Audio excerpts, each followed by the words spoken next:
Hi, this is Alex from phpacademy.org with a video tutorial for the new Boston. In this video we're going to look at the key up and key down functionality in jQuery. Now when you go to websites such as twitter.com and you look at the area that you would type a tweet in, you'll notice that you have things like a character countdown. Now these checks in the background are based on when you press a key on your keyboard. So in this example we're going to look at the key up and the key down event handling and how we can produce some output based on this. So essentially what we're going to do is we're going to give the user a text field or a text input field, and then we're going to allow them to type inside of this, which is just a standard HTML form field. What we're then going to do is display the contents outside of the field. So we're not really creating anything practical, but you're going to get the hang of this key up and key down functionality. So the first thing we want to do is create another JavaScript file which is going to handle our events. So let's create a new file in our text editor, and I'm going to save this as keys.js. So I've now got keys.js inside this JS folder, and inside index.php I can go ahead and actually start to include this. So I'm going to say script type is equal to text/JavaScript and end that script there. The source is going to be js/keys.js. So now keys.js is going to handle the events that we want to, the event of a key up or a key down.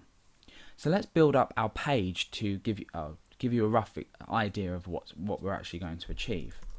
So I'm going to create an input field, and this is going to be text. The ID of this is going to be user text, and that's all we need for now. Now let's go to our browser and have a look at this. We just have a text area where we can type something in here. Now what I'm going to do is create a div just below here, or we can create a span, I guess. And the span ID is going to be text or user text feedback. So I've called this user text feedback, and this is user text.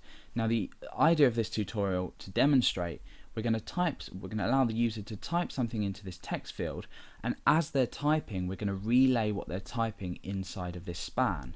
So essentially what's going to happen is as I type characters here, for example A will then appear underneath. When I type B will appear underneath, and this is all without refreshing the page, obviously. So let's go ahead to our keys.js and start to create our event handler. Now we need to reference our input text field, which is user_text. So we know that in here we can write #user text. We can then say dot. Now this is where we call the event handler. So I'm going to say key up, or key down we'll say. Now inside of here we need to create a function that's going to run a block of code based on when the user presses a key down. So function, and in here we can start to create our code in here. So let's just for an example now say alert key down. Now what's going to happen is when the user presses a key down while they're inside of the user text field, we're going to alert key down. So let's go over to our page and test this out. I'm going to click inside of here, and I'm just going to type A. Now you can see that we now have an alert box saying key down, so we know that this works now.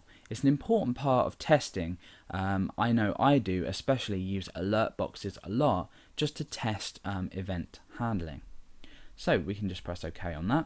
Even when we press a backspace we get the key down, and then you can see that the A disappears. So now that we know this works, we can get rid of the alert and we can start to actually write out the input into this user text feedback span. So we need to grab the value of this text field in order to display it out. So what we need to do is we need to create this value. So I'm going to create a variable, and I'm going to call this user_text, and that's going to be equal to the value that the user has currently typed inside of the element. Now to do this, we just need to say hash user text dot val. The val function will take the value that's currently inside of this text area, okay, or this input text. So now that we've got the value here, we can go ahead and echo that out again just to see if it's working. So let's go ahead and refresh the page. I'm going to type in A. Now the one thing you'll notice is that nothing has been relayed back to this alert box. However, when I go ahead and press another key, we get the first thing we typed. Now we'll look at this problem in a moment, however I'll briefly explain why we come across it. When we use the key down function, the event inside, for example this event inside of here, the functionality here, will be executed or run straight away. It won't wait to actually grab the value. Because we're grabbing the value after the key down, once we've pressed the key down, this will be run straight away. Therefore, it won't give this enough time to grab the current value. And we'll change it in a minute and look at the key up event handler, which will solve the problem. So we'll go ahead and write the rest of the code, and then we'll look at solving this problem in a moment. So what we now need to do is relay this value back to user text feedback. So what we can do is say $, inside here, user text feedback dot HTML. HTML is a function we'll look at a bit later. However, this just adds some code to the current element. However, we will worry about that a bit later when we come to it. So HTML is going to output a value into this span that we've created here. So let's go ahead and type in user underscore text inside of here. So now essentially whatever the value is returned here will be input into this user text feedback field. So let's go ahead and test this. Let's just get rid of that and refresh the page. Okay, so let's go ahead and start typing some data into here. I'm going to type A. You'll see nothing has appeared down here.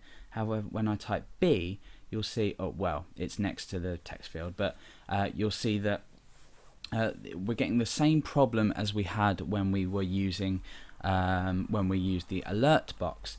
So as I type, it still relays the data. However, we're not getting the information in the correct order. You'll also notice that when I type ABC and I press backspace, you'll see C appear at the end of this AB here. Okay, so when we press, when we use the key down event handler, it doesn't relay the information in here in time for us to see it. So what we do is we instead use key up. So if you're having this problem, then key up is the event handler to use. So let's go ahead and test this now. A, B, C. You can see that it's writing it in exactly the same time as we're typing it. So in this tutorial, we've looked at the key down and the key up function, the differences between them, and where key up should be used, in this case when we're retrieving a value. And we've successfully created an input box which will relay information as it's being typed.